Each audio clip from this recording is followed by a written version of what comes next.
nosso repertório, né? Então, na aula de hoje, a gente vai começar falando, né, entender um pouco do atual cenário de transportes no Brasil. Como é que isso anda? Como é que o setor de transportes no Brasil hoje se encontra? Como é que isso está posto no, no meio logístico, né? Qual é o impacto disso?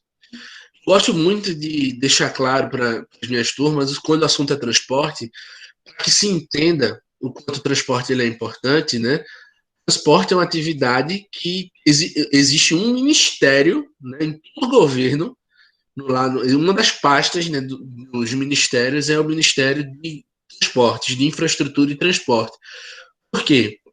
É impossível promover crescimento econômico, é impossível você promover o crescimento de um estado, cidade ou país sem um sistema de transporte viável, sem um sistema de transporte que dê esse suporte para que esse desenvolvimento ele efetivamente aconteça. Tá? Então, no nosso país, a gente tem, eu vou disponibilizar junto com o material após a aula, um mapa elaborado pela CNT, que é a Confederação Nacional dos Transportes, que mostra, né, o Plano Nacional de Transportes, o quanto de investimento seriam necessários hoje para o Brasil ter uma logística de transporte, uma infraestrutura de transporte razoável. Então, segundo a CNT, precisaríamos ter aí um montante de quase 2 bilhões, não, perdão, quase 2 trilhões de reais investidos em infraestrutura para melhorar a infraestrutura de transporte do Brasil. Lá no mapa, ele pontua em cada cidade, ou melhor, em cada estado, quanto de cada tipo de infraestrutura é necessário. Só Pernambuco precisaria de quase 100 tipos de infraestrutura, desde rodoviária, hidroviária, né? Enfim, passando por todos os modais de transporte para que a gente pudesse ter uma infraestrutura razoável para melhorar as condições de logística como são feitas aqui no nosso país. Para a gente dar início, eu peguei esse mapa, ele mostra, né, a logística de transporte no Brasil. Esses dados são de 2014, são dados oficiais retirados do site do IBGE. Queria que vocês reparassem nesse grande mapa central, né, que é o mapa que mostra a malha rodoviária brasileira. Não sei se vocês conseguem perceber uma situação interessante. Aonde está, onde está situada a maior parte da malha rodoviária do país? Se você só de olhar para o mapa, você percebe que são nas áreas que são litorâneas. Tá? Se você olhar o nosso mapa, você vai verificar que existe uma grande, boa Emerson, uma grande quantidade de malha rodoviária disponibilizada na região litorânea do país, e as regiões centrais e nortes do país, elas são bem pobres de infraestrutura rodoviária. Nesses lugares, você tem a prevalecer, eu posso dizer, você tem um modal hidroviário prevalecendo sobre o rodoviário, até por questões ambientais, como, não sei se vocês se recordam, eu dizia nas nossas aulas de SMS, quando a gente falou um pouco de meio ambiente, que algumas obras elas requerem um licenciamento ambiental, né? Elas vão requerer que, para que serem feitas, ela vai precisar de um estudo de impacto ambiental. Esse estudo de impacto ambiental tem que gerar um relatório de impacto ambiental a ser aprovado. E que tipo de obras são essas? Todas as obras de infraestrutura logística, elas requerem a apresentação desse tipo de documento, desse tipo de burocracia. Imagine fazer isso legalmente na região mais arborizada do país, que é a região da Amazônia. É muito complexo, né? Tem as questões geográficas, tipo de solo, e as questões ambientais também. Você acaba, querendo ou não, interferindo no bioma. Então, tudo isso contribui aí para que a gente tenha pouca oferta desse modal nessa região. Mas isso também mostra para a gente uma coisa interessante. Olha, qual é a região brasileira que é mais pobre? Não é o Nordeste. A região mais pobre, economicamente falando, tá? É a região Norte. Isso ocorre por quê? Porque a região Norte é a região onde é mais difícil, onde há menos interesse das empresas de se instalarem na região Norte, porque elas sabem que elas terão extrema dificuldade para escoar seus produtos para outros mercados. Então, como vocês sabem, vocês já devem saber, obviamente, aqui num lugar chamado, na capital do Amazonas, né? Deixa eu fazer aqui uma marcação. Aqui na capital do Amazonas, mais ou menos nesse entorno, a gente tem a cidade de Manaus, que é a capital do estado do Amazonas. E Manaus é muito conhecido por ser uma zona industrial, né? A Zona Franca de Manaus. Então, a Zona Franca de Manaus, veja só, é uma área onde o Estado oferece benefício fiscal para a indústria que quiser se instalar aí. Tá? Mas, como eu disse, por que é que eu vou querer me instalar num lugar que eu terei dificuldades a depois retirar o produto e levar lá para os pontos de venda, né, para distribuir isso geograficamente? É um paradoxo. Um incentivo você ir para um lugar onde aparentemente não há benefício algum do ponto de vista logístico para você. Só que, qual é o benefício fiscal da Zona Franca de Manaus? Tá? É redução, tá? Em alguns casos até isenção do pagamento de IPI. Só que existe uma condição, né? As empresas que vão para Manaus, elas são empresas que, por lei, são obrigadas 80% no mínimo da produção mandar para o exterior. Então eles têm que mandar a maior parte, né, 80% do que eles produzem tem que ser exportado.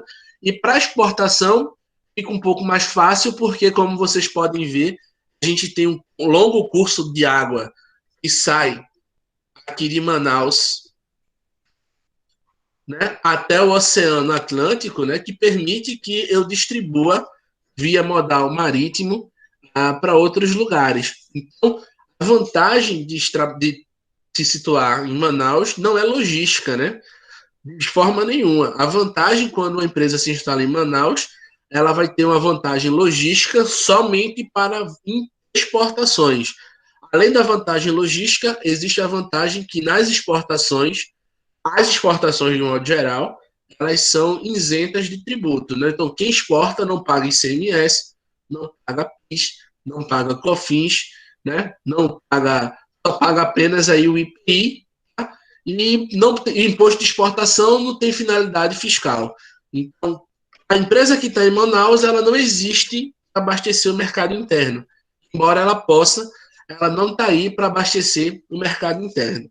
Então, a gente verifica que existe uma correlação entre oferta de um sistema de transporte mais abrangente e desenvolvimento econômico. Então, a região mais irrigada, do ponto de vista logístico, você vai analisar, é a região sudeste, né? São Paulo, o eixo ali do São Paulo, é a região onde tem a maior densidade de rodovias em relação aos demais estados.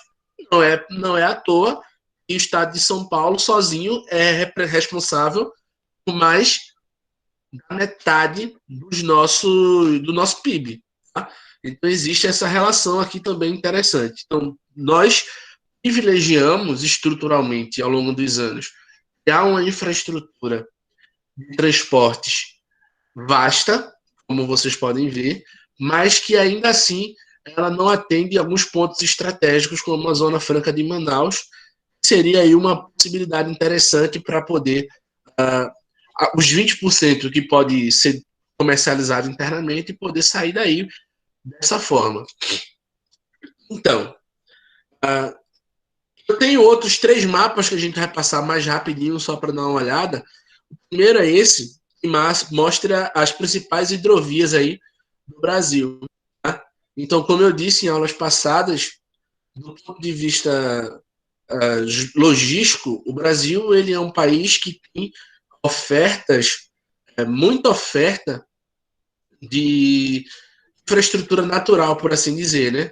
Esses são só alguns das infraestruturas, da oferta de hidrovia que a gente tem no país, que são navegáveis, podem ser utilizadas com finalidade comercial para substituir o transporte rodoviário, que muitas das vezes não é utilizada. Tá? Aqui a gente vai dar uma olhada nesse outro mapa, as chamadas rodovias estruturantes do território. Tá? Basicamente são. Aqui a gente pode entender esse mapa como um mapa de calor, similar àqueles que a gente vê lá nos jogos, né? Para mostrar quantos quilômetros, como foi que os jogadores se comportaram no campo. As regiões mais escuras mostram ali a maior movimentação de carga. Então, verifique mais uma vez que a região norte é a região que está aí mais clara, porque é muito pouco explorada nesse sentido.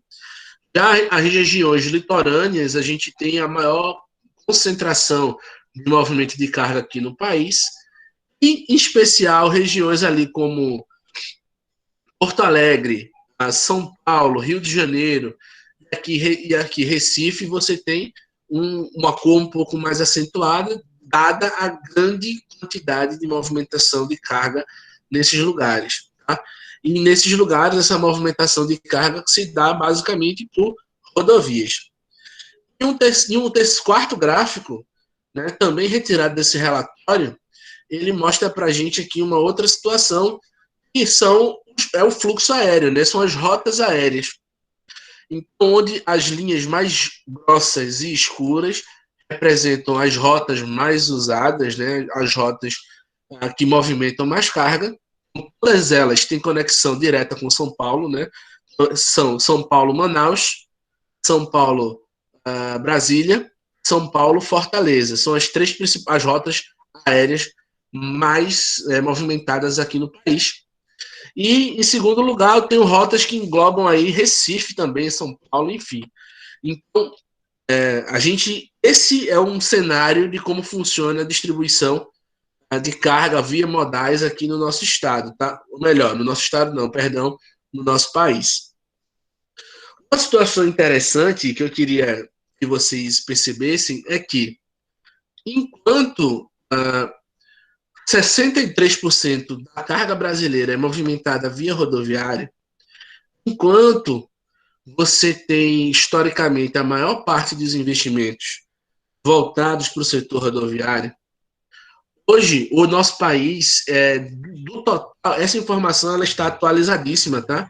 Foi retirada hoje do Ministério dos Transportes. Essa informação demonstra para a gente que nós estamos longe de ter uma infraestrutura adequada. Mesmo usando mais, a gente não tem uma infraestrutura boa. Para vocês terem uma ideia, apenas 13,7%, vou ser generoso e arredondar isso para 14% das rodovias brasileiras, são pavimentadas. E quando a gente fala em pavimentação, a gente fala de sinalização, a gente fala da pavimentação em relação à qualidade da pista, tá? E geografia e geometria da pista. São três fatores que se analisam. Então, de todas essas rodovias que eu acabei de mostrar para vocês, eu vou voltar aqui, e todo esse emaranhado vermelho que vocês estão vendo aí, de tudo isso, só 13,7% é pavimentado. Tá? 13,7%. Todo o resto tem problemas com sinalização, buraco, né? Geometria da via com alguma espécie de problema. Então, só 13,7% das nossas estradas estão. E esse número, 13,7%, se dá também porque em algumas regiões, especialmente na região sudeste,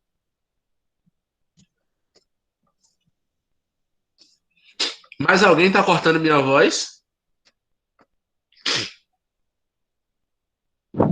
Aqui tá normal.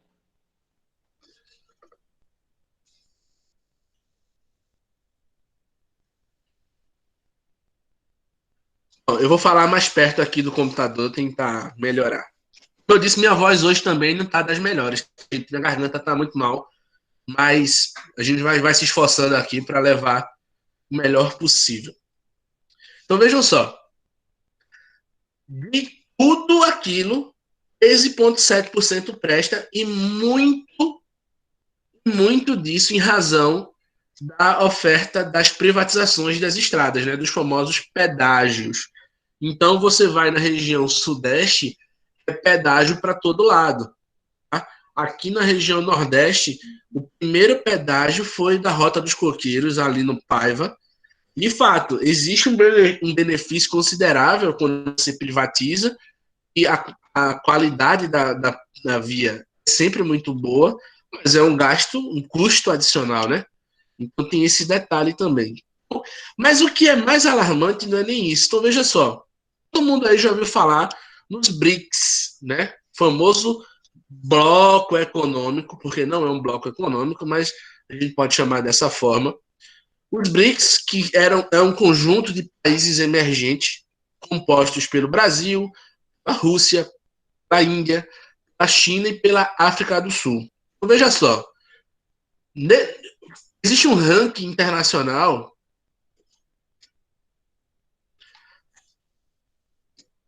Não está escutando? Eu vou fazer uma mudança, uma breve mudança aqui, para ver o que a gente.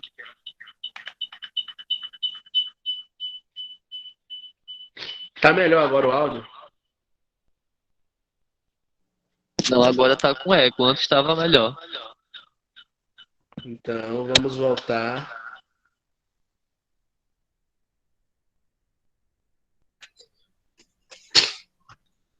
E agora, melhorou? Ok. Voltando. Aqui não tá saindo som nenhum. Tem que ver aí, Polly. Eu não tenho como. Vamos lá. Infelizmente, eu não. Tenta fazer esse processo, aí sair e entrar novamente para ver se funciona. Então vejam só, voltando aqui. Bom, a gente faz parte desse conglomerado econômico chamado BRICS.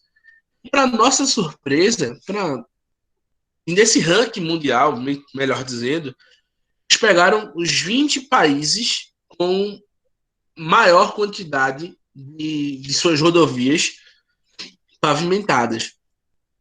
Então, lá nesse ranking, eu tenho lá em primeiro lugar Dinamarca, Alemanha, países ricos, porém também países pequenos, né? Mais fácil de fazer essa gestão.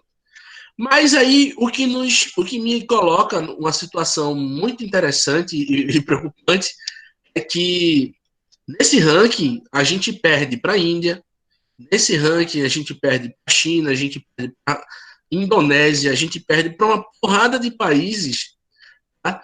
E do ponto de vista econômico não são tão promissores quanto nós. A China a gente sabe que é um caso à parte, né?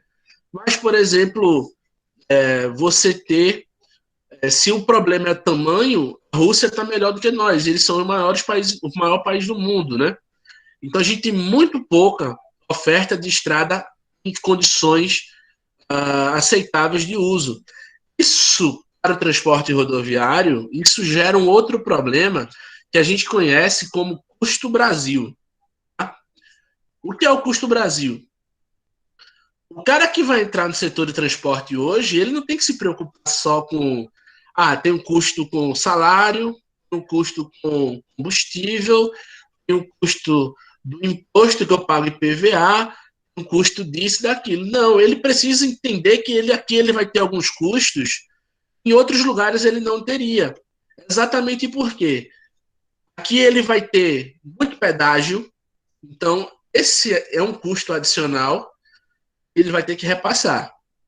Aqui, além de pedágio, o cara que trabalha no setor de transporte, ele tem um problema das estradas serem ruins. Então, isso compromete a qualidade do próprio veículo que faz o transporte. Então, ele vai precisar fazer manutenção com mais vezes. Mais manutenção significa mais peça, é mais reparo, é mais tempo parado. E tudo isso, quando a gente quantifica financeiramente, todos esses custos em outros lugares não existem, aqui eles vão se somando aos custos tradicionais, e aí por isso que transporte acaba se tornando algo caro no país. Porque além de combustível ser caríssimo, além de você ter impostos caros sobre isso, você tem todos esses fatores, né? Por exemplo, assaltos, né? Tudo isso faz parte do famoso custo Brasil. Então, assim, eu participei de uma seleção uma vez numa empresa que eu agora nem me lembro o nome, mas era uma transportadora. E eles falavam, ó, cara, o cara que faz logística aqui no Brasil faz logística em qualquer lugar do mundo. É exatamente por isso. Então, seguro de carga aqui no Brasil é muito mais necessário do que, sei lá, na Alemanha. Então você tem que ter seguro de carga, principalmente se for alguma carga com algum tipo de valor agregado, porque o índice, né, de roubo, de violência no trânsito, ele é muito elevado. Então, todos esses fatores a gente chama de custo Brasil. Tá? E o custo Brasil, ele é muito alto. Se for no Rio de Janeiro, eu sou amigo de um rapaz da Via Varejo, de um gerente de distribuição da Via Varejo. Ele, inclusive, ele é carioca. Ele dizia para mim sempre, lá, né, em regiões que eles não conseguem atender. E tem regiões que eles só conseguem atender não porque teve a participação do Estado, mas porque a empresa teve que negociar com o tráfico. Em algumas áreas é possível só porque o tráfico permite. Então, olha, são particularidades e questões que são muito, mas muito peculiares a nós aqui no Brasil, ok? Isso daí é o que a gente chama aí de custo Brasil, tá? Então vamos seguir aí. Então a gente tem aí muita, mas muita coisa para melhorar. E aí acho que isso ajuda um pouco a gente a entender por que as coisas, por exemplo, são tão caras. Não é tão caro porque transporte muitas das vezes transporte é um terço do preço do produto. Tá? Se eu barateio o transporte, o produto fica barato, né? E quando o preço diminui, a economia ela dita regra, ela diz assim, quando as coisas ficam mais baratas, as pessoas consomem mais. Então, o que vai minando o poder aquisitivo das pessoas, muitas das vezes não é o custo do produto em si, mas os custos que o Brasil, por ser Brasil, ele incorpora a essas operações. Excesso de manutenção e tantas outras coisas. Beleza? Então, vamos lá. Dando continuidade. Então, assim, ó, no nosso país, a atividade de transporte rodoviário, ela é legislada, né? Existe uma lei que dá aí o suporte, a Lei 11.422, tá? Vai tratar do transporte remunerado de carga mediante terceiros. E para transportar carga no país, essa lei ela vai classificar o transportador em 3 categorias, né? Que é o TAC, é o ETC e é o CTC. Essa nomenclatura normalmente vai estar no lado de fora, nas portas do veículo, né? O veículo para transportar carga no país legalmente, ele tem que ter essa informação, esse adesivo, né, informado no lado de fora. Tá? A gente vou explicar melhor cada um. Quem regulamenta essa atividade no nosso país é a Agência Nacional de Transporte Terrestre. Então, por ser transporte terrestre, a NTT não apenas regula o transporte rodoviário, mas ferroviário e dutoviário também, ok? Essa agência ela tem por finalidade isso, né? Promover e facilitar e criar procedimentos e fiscalizar, né, o transporte tanto de cargas quanto de pessoas aqui no nosso país, ok? Sobre as classificações que a legislação ela criou, a gente tem aqui, gente, é o seguinte, né? Como eu disse, para transportar carga, você tem que procurar um posto da NTT e lá fazer o seu cadastro, né? Quando você faz o cadastro, você vai dizer assim o seguinte, ó, eu quero ser transportador de carga, quero me regularizar. Você vai pagar umas taxas e contribuições, porque se não for assim, não é Brasil. Vai pagar isso, tá? Apresentar uma determinada documentação. Se atender os critérios, você pode ser enquadrado como um TAC, transportador autônomo de carga. É aquela pessoa, é pessoa jurídica, ou melhor, que é uma pessoa física, que tem um veículo e quer arrendar esse veículo e usar ele ali para transportar carga, seja ele diretamente ou deixar à disposição de uma empresa por meio de arrendamento. Você procura e precisa ter esse registro aí, dando essa autorização. E a outra categoria, que é o ETC, é o caso de empresas de transporte de carga, tá? Empresas com Braspress, Rapidão, Cometa e tudo mais, ele vai precisar ter esse tipo específico de registro. O terceiro é o CTC, que são as cooperativas de transporte de carga. Essas cooperativas, elas hoje, por exemplo, acontecendo uma questão interessante, que é no Brasil como um todo, está tendo um movimento, né, dos entregadores, né, de aplicativo e tudo mais, Rap, iFood, esse pessoal, e aí estão querendo regularizar, estão querendo fazer esse pessoal ter que trabalhar mediante as regras convencionais e tudo mais. Então, eles estão formando uma cooperativa para nem trabalhar de acordo com a CLT e nem trabalhar de acordo com as regras lá dos aplicativos, né? Então, uma outra saída. Então, assim, rapidinho aí no chat, vocês já viram esses adesivos no lado de fora dos veículos por aí?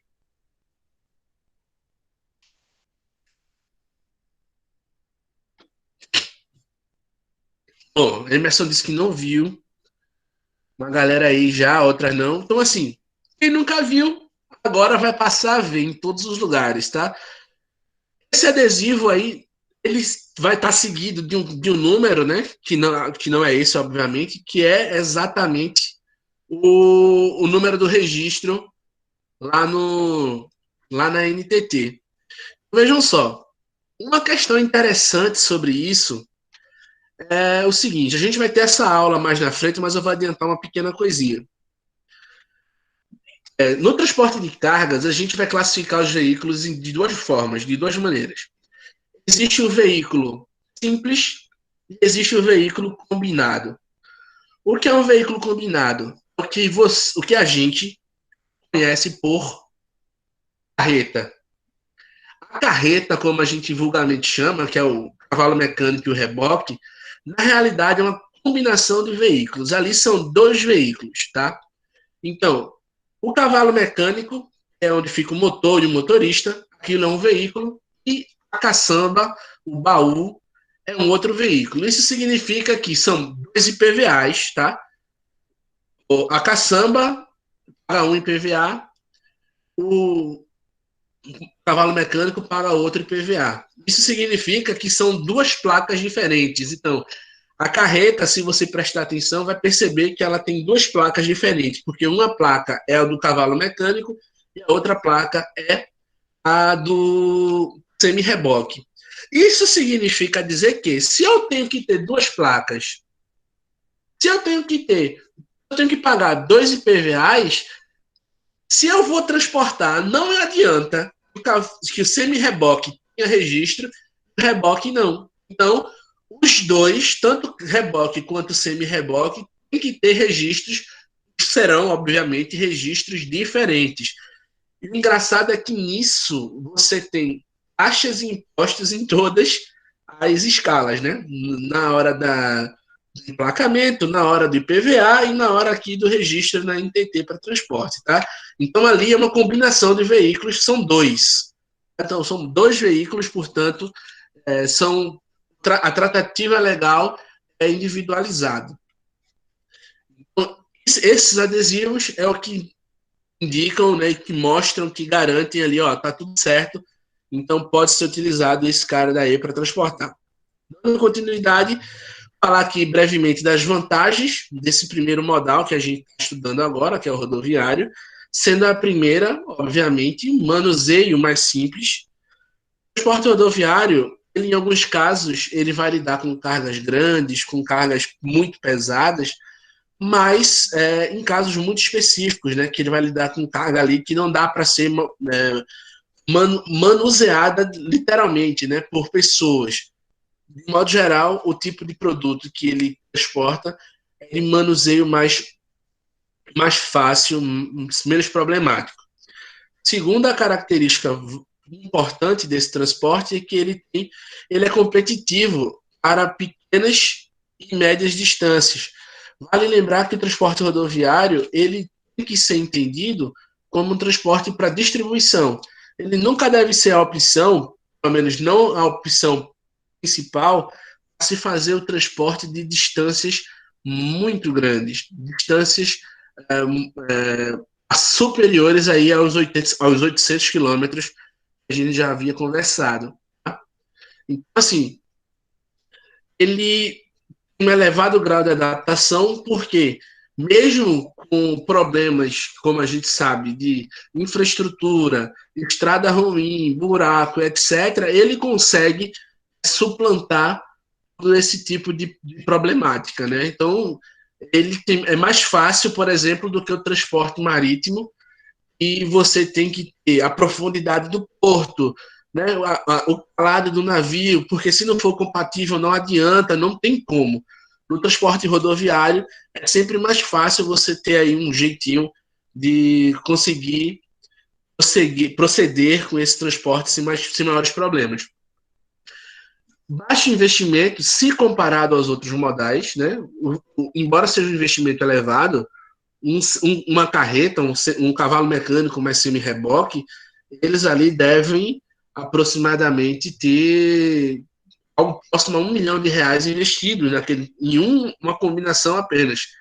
Então, mas isso ainda assim é muito menos do que seria necessário para atuar no transporte ferroviário, para atuar no transporte marítimo e para atuar no transporte aéreo, principalmente, tá? Então, é mais baixo o investimento, não o custo, tá? O investimento para entrar nesse setor é menor do que nos outros setores do transporte. É rápido e eficaz, então, no quesito velocidade, o transporte rodoviário, ele só perde para o aéreo, tá? Ele só perde para o aéreo. Quando ele fala em ser eficaz, aqui a gente já sabe, já consegue discernir a diferença entre uma coisa e outra. É assim, é que ele consegue, mesmo ele consegue chegar aos objetivos, diretamente ao objetivo, e a entrega diretamente ali ao cliente final, coisas que os outros modais não permitem, né? Eles requerem sempre um intercâmbio, eles vão requerer sempre o que a gente chama de transbordo, né, com outro modal de transporte.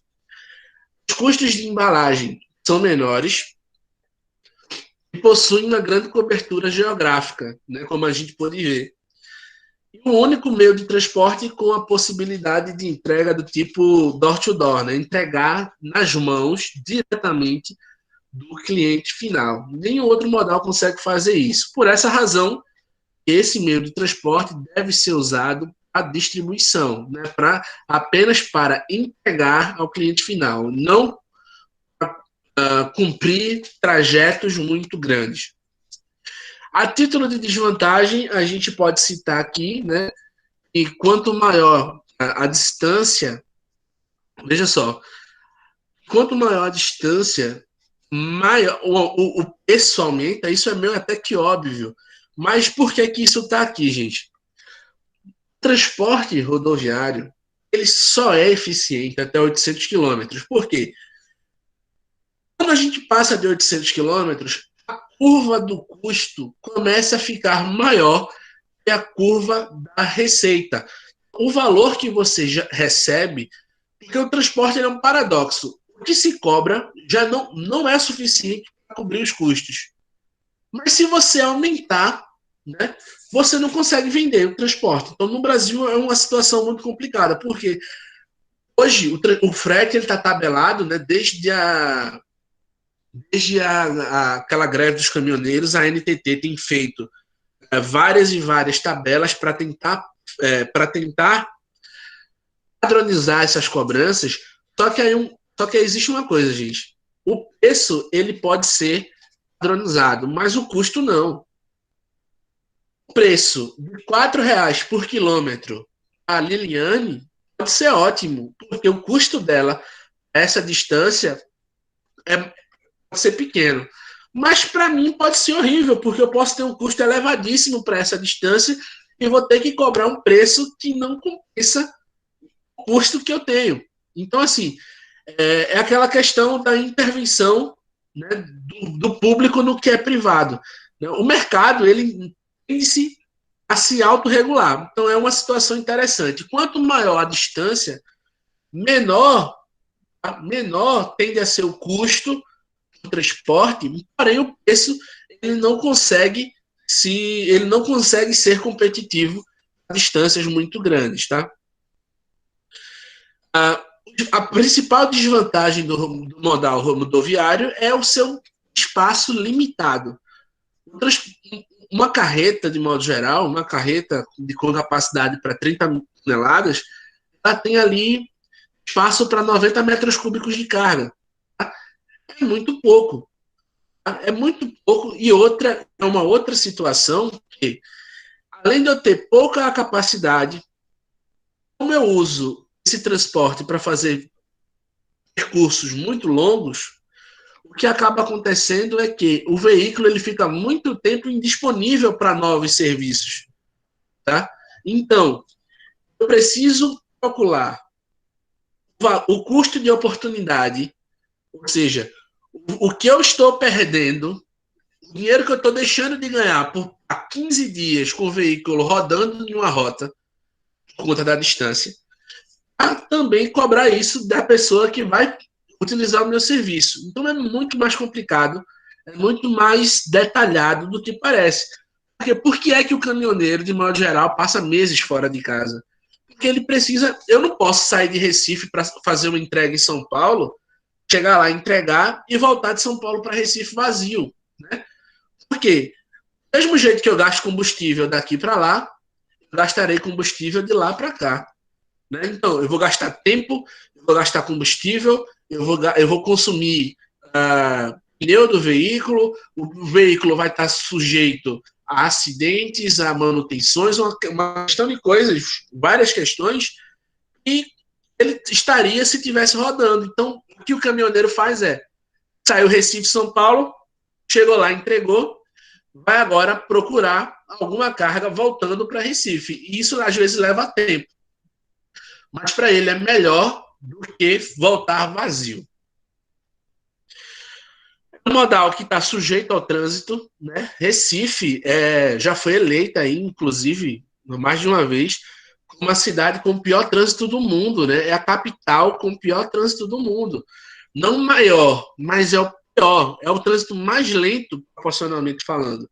Então, quando você olha, compara o trânsito de Recife a São Paulo, o trânsito de São Paulo é muito maior. Mas é um trânsito que flui, né? Em Recife, você passa muito tempo parado no mesmo lugar, né? Porque ele não flui. Né? É um congestionamento, de fato, muito pesado. É muito sujeito. O transporte não tem um sinal sincronizado. É um dos problemas aí que a gente vivencia no cotidiano. O nosso trânsito, para mim, é uma vergonha você dizer assim, ó, o trânsito de Recife é pior que o de Nova Delhi na Índia. Cara, na Índia, se uma vaca entrar na estrada, ninguém pode fazer nada até a vaca sair, porque lá a vaca é sagrado. O trânsito deles, mesmo assim, é melhor do que o nosso. Então, é uma questão muito surreal. Sujeito à regulamentação, né? Em Recife, para vocês terem uma ideia. Aqui no trânsito de Recife, se uma vaca entrar no trânsito, é capaz de passar por cima. Aqui, com certeza, né? Alguém passa por cima e os transeuntes pegam os restos da vaca para fazer churrasco. Então, aqui a gente tem uma outra situação que o transporte rodoviário ele tem muita regulação. Vejam só, Em Recife, normalmente, na realidade, nas grandes cidades, nas capitais, você tem horário de circulação para veículos de grande porte. Então, Recife, por exemplo, dentro ali dos centros comerciais de Recife, durante o dia, veículo pesado não pode entrar, né? Você não vai ter um caminhão, você não vai ter uma carreta trafegando no centro do Recife durante o dia, porque aí seria um Armagedon. É isso aí. Seria muito complicado. Então, lá em Recife, você tem uma lei que especifica que veículos de grande porte só podem trafegar na Boa Vista, por exemplo, entre 10 e 5 da manhã. E 6 eu acho que é 5 da manhã mesmo. Então, ó, se eu tenho que fazer uma entrega ali nas lojas americanas da Rua 7 de Setembro, então eu sei que eu tenho que ir para lá em um horário muito, mas muito diferenciado. O que é um problema porque logo ali pertinho a gente tem um porto, né? A gente tem um porto que durante o dia fica com uma certa limitação de acesso, ao porto, porque em algumas áreas do Recife os veículos de grande porte não podem percorrer. Então, isso é um problema sério que esse meio de transporte ele possui. Então, não pode trafegar em alguns lugares, não pode trafegar em alguns horários. Além de tudo isso, existe a questão dele ser prejudicado por tempo e tráfego, tá? E uma intensidade de risco maior, né? Não? Alguém ligou o microfone aí, pode falar. E foi. Bom, fica lá. Em relação ao custo, é um custo muito mais elevado do que os outros transportes. Tá? Muito mais elevado do que os outros modais de transporte. Para vocês terem uma ideia, a gente vai estudar isso lá na frente, mas assim, no transporte rodoviário, a cada 1 metro cúbico eu tenho que ter 300 quilos. 1 metro cúbico disponível tem que ter 300 quilos ocupando aquele espaço. No marítimo, a cada 1 metro cúbico eu tenho que ter 1.000 quilos. O que isso significa? No rodoviário, eu pago muito mais caro para transportar menos carga do que eu pago no hidroviário. Se no hidroviário eu consigo levar 3 vezes mais do que 3 vezes na realidade, o que eu levo no rodoviário, pagando mais barato do que eu pago no rodoviário, para levar muito menos carga. Então é um contrassenso interessante. Deixa eu dar. Aí, ó, o Rodrigo coloca: esses radares só servem para prejudicar o motorista. E aí entra um dilema, é um dilema isso na realidade, né? Porque eles alegam que os radares são para proteger vidas. E aí, se você tira o radar, aumenta o número de atropelamentos. Se você bota, diminui o atropelamento, mas você ferra a vida de todo mundo. Então, é muito, mas muito complicado isso. Seria melhor, né, criar, em vez de radares e coisas do tipo, passarelas, né, outro tipo de mecanismo, porque isso não tem funcionado, não. Pois é. Vamos lá. Então, ó, nosso tempo aí, ó, 2 minutos antes do previsto, já são 8h28. Eu queria trazer aí para vocês hoje era essa noção, tá? Desse cenário um pouco mais ampliado do transporte no Brasil. Queria que vocês percebessem, em termos de vantagens comparativas e desvantagens, o modal rodoviário ele é bem interessante nesse sentido, mas ele tem seus contrapontos, embora seja, né, muito utilizado. Tá? A partir da próxima aula, a gente já vai começar a acrescentar algumas questões, como, por exemplo, na próxima aula, a gente vai falar sobre o grande dilema na área de transporte, que é determinar o seguinte: ó, o que é melhor, a frota própria, uma frota própria, ou terceirizar? Então a gente já vai começar a calcular um pouco a partir de semana que vem, tá bom, pessoal? Então, assim, alguém tem alguma colocação a fazer? Alguém tem algum comentário, alguma crítica, alguma sugestão? Estou aí aberto para ouvi-los.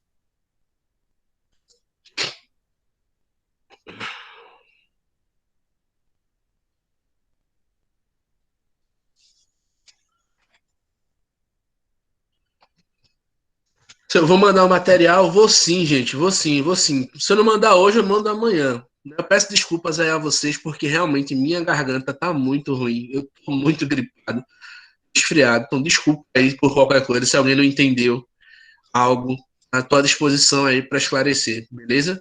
Mas realmente aí, desculpa aí, fiz o possível para trazer um conteúdo aí legal. Opa, Lidiane vem de própolis, né? Própolis é ruim que é a peste, Deus me livre, quero não. Eu vou tomar vitamina C com água, é melhor. Então, gente, forte abraço aí para vocês. Vou mandar o material e aí a gente, na próxima aula, a gente já começa a tratar daquilo que eu sei que vocês gostam. Acho que tem uns cálculozinhos aí para a gente brincar, tá bom? Então, gente, forte abraço aí para vocês. Com relação a custo do frete, fala. Te ouvindo, fala que eu te escuto. Bom, professor, na verdade, a culpa foi minha, porque minha internet está muito ruim e ficou partida a sua explicação. Aí eu não entendi, entendeu? Mas a culpa foi minha, porque é por conta da minha internet.